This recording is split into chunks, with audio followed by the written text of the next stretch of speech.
अगर रहाना ने स्वीकार किया कि वह अब भी मुझसे प्यार करती है, तो क्या विराज ये होने देगा? उसके पास कोई ऑप्शन ही नहीं बचेगा। वह मुंबई में नहीं टिकने देगा। इतना डरोगे तो जियोगे कब? एक बार रहाना को खो दिया, फिर खो दोगे। पिछली बार जैसे गलती मत करो। और उससे के साथ उससे शादी करने से पहले तुम उसका हाथ थाम कर अपना इश्क मुकम्मल कर लो।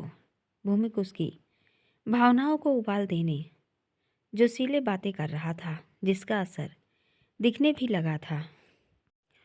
क्या यह सच हो सकता है? संदेह जताया।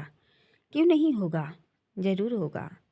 जिसने तुमसे तुम्हारा प्यार अलग कर खुशियों से महरूम कर दिया, आहाना को छीन कर तुम्हें जिंदगी भर का गम दे दिया, वो भी तुम्हें ब्लैकमेल करके। वह तुम्हारा गुनहगार है। तुम कुछ भी गलत नहीं कर रही हो। जो तुम्हारा है उसे वापस ले रही हो, जो उसने तुमसे ज़बरदस्ती छीन कर अपने पास रख लिया है। भूमिक उसकी मन की दबी कुंठाओं को सुलगाता बोला। वह भली भांति भाग चुका था प्रांजल के मन को कि उसके मन में भी अविराज के लिए नफरत है। वह उसकी दबी कुचली भावनाओं को फिर से उद्वेलित करता है। मुझे तो बस उसका घमंड टूटना देखना है, जो तभी होगा जब उससे एहसास होगा कि कोई उसको उसी तरह बेबस कर सकता है जैसे वो बाकी सबको करता रहा है। घमंड तो मुझे भी इसका टूटता देखना है। वह अपनी ताकत व दौलत के नशे में चूर है।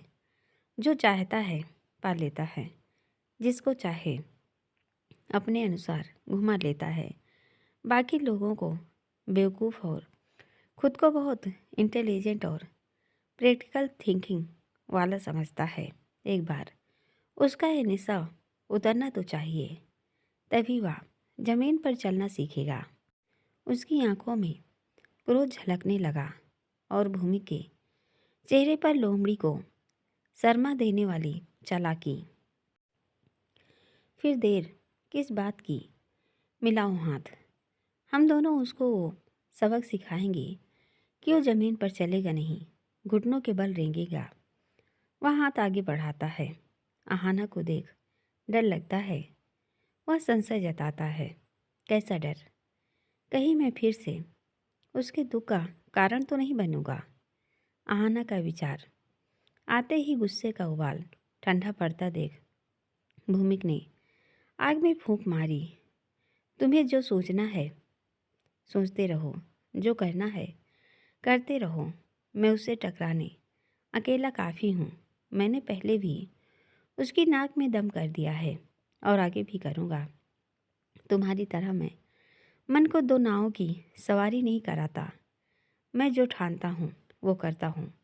अगर अविराज से दुश्मनी की है तो उससे घुटनों पर लाए बगैर चैन से तो मैं भी नहीं बैठूँगा। यह कोई बच्चों का खेल नहीं है।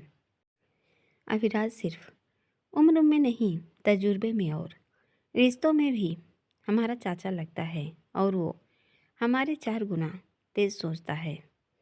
यह सोचना कि दुश्मन ताकतवर है अपने को कम आंकना होता है। जिसकी बाजुओं में दम है वही दुनिया बदलते भी हैं और राज भी करते हैं।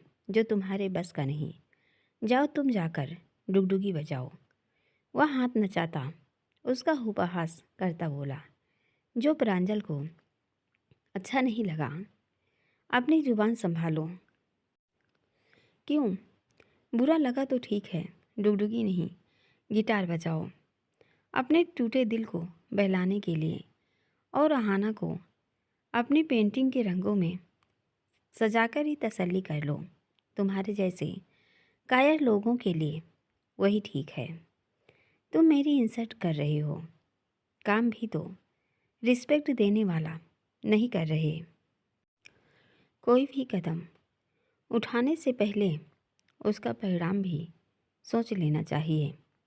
इस दुनिया पर राज करने का नियम बिल्कुल सिंपल है। वो है लड़ना। परिणाम की चिंता किए बगैर। इसलिए हमेशा बहादुर लोगों ने इस पर राज किया है। कर्ण को पता था वह गलत साइड खड़ा है, फिर भी लड़ा, और ऐसा लड़ा कि उसकी गाथाएं गाई जाती हैं। तुम में गाइड से ही नहीं है। वह जानबूझकर प्रांजल को धिक्कारता है, उसके अंदर के पुरुष को जगाता है। मैं डरता नहीं हूँ, ना दुनिया से, ना अभिराज से। पहले भी डरते थे, अब भी डरते हो। ऐसा होता तो शादी के दिन सब छोड़कर न जाता। जाकर क्या उखाड़ लिया। माफ़ी मांगी मुझसे अभिराज ने। मुझे वापस आने गिड़गिड़ाया और मेरे शेर भी लौटाए। शेर लौटाकर कोई एहसान नहीं किया, वो तो तुम्हारे ही थे। और भागने से क्या, बात तो तब है जब उसकी शादी को रोको। उसे भी वही दर्द दो जो उसने तुम्हें दिया। उसने तुमसे आहाना छीनी, तुम वापस छीन लो, और फिर अविराज खुराना को हारता देखने का मजा लो। मैं करूँगा, ये हुई न बात। हाँ, मैं करूँगा, पर अगर आहाना की मर्जी हुई तब। तुम उससे बात करो, विश्वास में लो, देखना वह तुम्हारे सामने सच्चाई बयान कर देगी। और उसने ये कर दिया तो फिर हम दोनों मिलकर अविराज को सबक सिखाएंगे। उसने हम दोनों की ज़िंदगी बर्बाद की है, हम भी उसे सबक सिखा सकते हैं। भूमिक ने अपने सातिर दिमाग का इस्तेमाल कर आखिर प्रांजल को झांसे में लेकर वो करने तैयार किया जो वो चाहता था। भूमिक प्रांजल के कंधे पर बंदूक रखकर एक तीर से कई निशाने साध रहा था, जिसे प्रांजल समझ तो रहा था पर पूरी तरह से नहीं। उसे यह तो समझ आ रहा था कि वह उसे अभिराज के खिलाफ इस्तेमाल कर रहा है, और उसकी हामी भरने की वजह अभिराज के लिए वह आक्रोश है था जो उसने मन में कब से सुलग रहा था। और मन किसी कोने में आहाना को वापस पाने की छोटी सी उम्मीद भी दिख रही थी। वहाँ से निकलकर अपनी मम्मी वाले कमरे में आया तो उन्हें परेशान बैठा देख हैरान हुआ, जो सच जानने के बाद हताश भी थी और खुद के किए पर शर्मिंदा भी। अतीत आँखों के सामने घूम रहा था जब छोटी सी आहाना फ्रॉक पहने अपनी माँ के साथ वहाँ आती थी। माँ काम करती और वहाँ चिड़िया की तरह फुदकती रहती। वह उसकी माँ को कहती कि इसे भी कुछ काम सिखाया कर, तो वो इनकार करती। पूछने पर बोलती, न मालकिन, मेरी आहाना तो पढ़ी लिखेगी, यह काम न करने दूंगी। उसकी बात पर हंसकर कहती कि ये पढ़ लिख कर कौन सा अफसर बन जाएगी, करेगी तो घर का काम ही। और सुनकर उसका मुंह उतर जाता, ऐसी तो कोई बात नहीं मालकिन, ज़रूरी नहीं कि नौकरानी की बेटी भी नौकरानी बने। मैं हूँ, काम करने पर इसे नहीं करने दूंगी।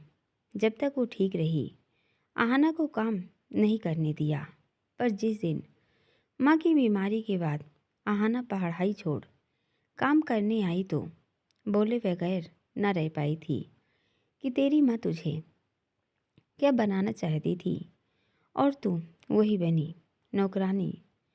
सुनकर वह बस खिसिया दी थी। सपने भी तभी अच्छे लगते हैं न मालकिन, जब पेट भरा हो। भूखे पेट तो नींद भी नहीं आती। सपने कहाँ से आएंगे। जवाब देकर काम पर लग गई थी। जैसे उसकी किस्मत से शिकायत भी खत्म हो गई थी और प्रांजल के वापस आते ही वह खुश भी रहने लगी थी। जब तक प्रांजल लंदन से वापस नहीं आया था, वह उसे बेटी जैसे ही प्यार करती थी। वह भी तो बिना बोले समझ जाती थी कि उसे क्या ज़रूरत है। पर प्रांजल के लौट आने के बाद सब कुछ बदल गया। प्रांजल का आहाना की तरफ बढ़ता झुकाव उन्हें परेशान करने लगा और आहाना का निखरता रूप और चढ़ती उम्र उन्हें चिंतित करने लगी थी। आहाना वहाँ काम वाली से ज़्यादा घर के जैसे समझने लगी कि एक दिन तो दोनों बाहर से खिलखिलाते अंदर बढ़े थे। नदी तक घूमने गए और आते हुए भीगे हुए थे। उसके बाद तो डर लगने लगा था। दोनों को साथ देखते ही आहाना को आवाज़ लगाकर अपने पास बुला देती, पर प्रांजल किसी न किसी बहाने उसे फिर अपने पास बुला लेता और इसी वजह से वंशिका को वहीं रहने बुला लिया ताकि प्रांजल को आहाना से दूर रखा जा सके। दोनों उसे बात बात पर जलील करती और उस दिन उसके इनकार के बाद भी जब आहाना कोठी पर आ गई थी, दोनों बाहर से आ रही थी। आहाना के हाथ में समोसे और कचौरी, दूसरे हाथ में पैसे देख छीन लिए थे। अपने ही किए कृत्य पर आज शर्मिंदा व ग्लानि से भरी थी। जब आहाना से इस रूप में सामना हुआ तो मॉम प्रांजल की आवाज़ पर चौंकी। मॉम दोबारा पुकारा था उसने। हाँ, ऐसे क्यों बैठी हैं? कोई बात हो गई? सामान पैक कर उठ गई क्यों? वह समझने में असमर्थ हो रहा था। हमें वापस जाना है इतनी जल्दी? तू ही तो कह रहा था। हाँ, पर अब ये है तो आज तो रुकते हैं। आज रुक कर क्या करेगा? क्या वंशिका से शादी करने तैयार है? कितनी बार कह चुका हूँ कि मैं कुंवारा रहूँगा।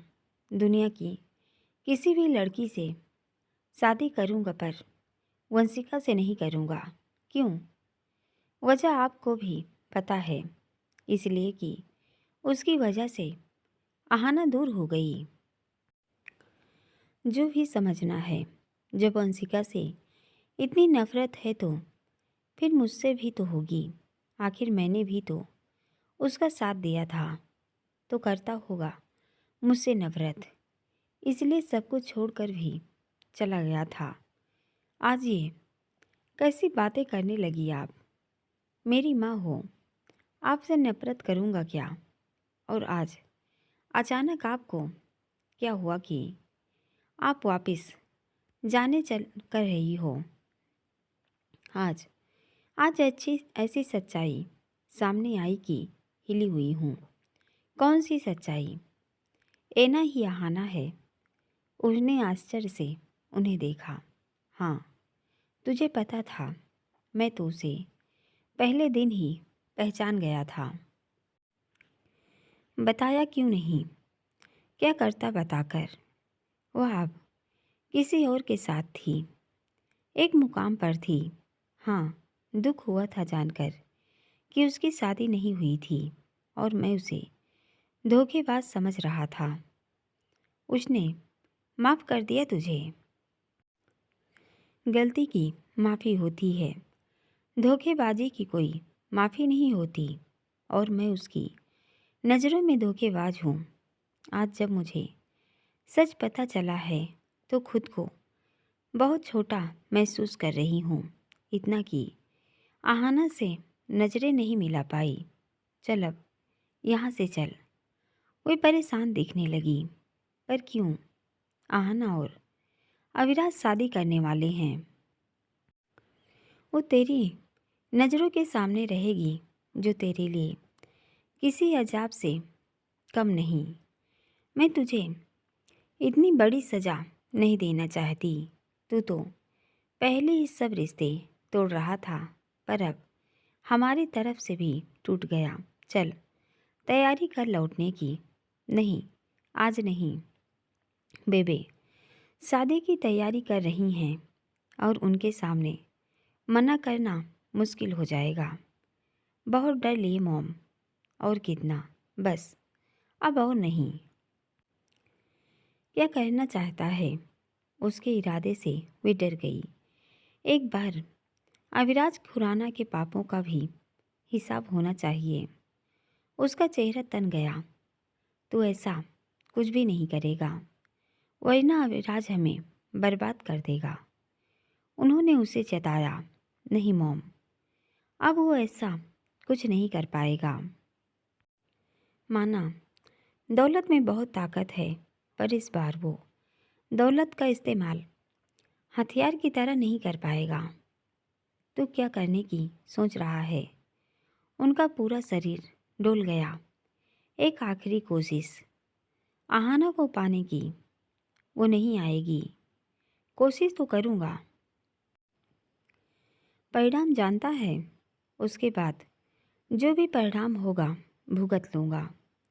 आखिर कब तक बेबसी के आंसू बहाऊंगा। शराफत बहुत बरत ली, अब जैसे को तैसा मिलेगा। अगर आहाना मेरे साथ रहना चाहेगी तो उसे अपने साथ ले जाऊंगा। और फिलहाल आप कहीं नहीं जाएंगी और न ये बात किसी के सामने करेंगी, डेट के आगे भी नहीं। बहुत जोखिम भरा कदम होगा। यह कदम उठाए बिना नहीं चलेगा। आखिरी कोशिश तो मैं भी करूँगा, ताकि उम्र भर अफसोस न रहे। कहकर वह कमरे से बाहर चला गया। प्रांजल ने बुलाया तो आहाना मिलने तैयार हो जाती है, ताकि आखिरी बार उसके मन में उठते सवालों का जवाब दे सके और वह भी अपनी ज़िंदगी में आगे बढ़ सके। शाम का समय हुआ और आहाना चुपके से हवेली से निकलकर बाहर खलियान की तरफ आ गई। ठंड भी काफ़ी थी और धुंध भी। क्यों बुलाया? प्रांजल वहाँ एक जगह बैठा उसका इंतज़ार कर रहा था। उठकर उसके पास आ गया तो उसने पूछा,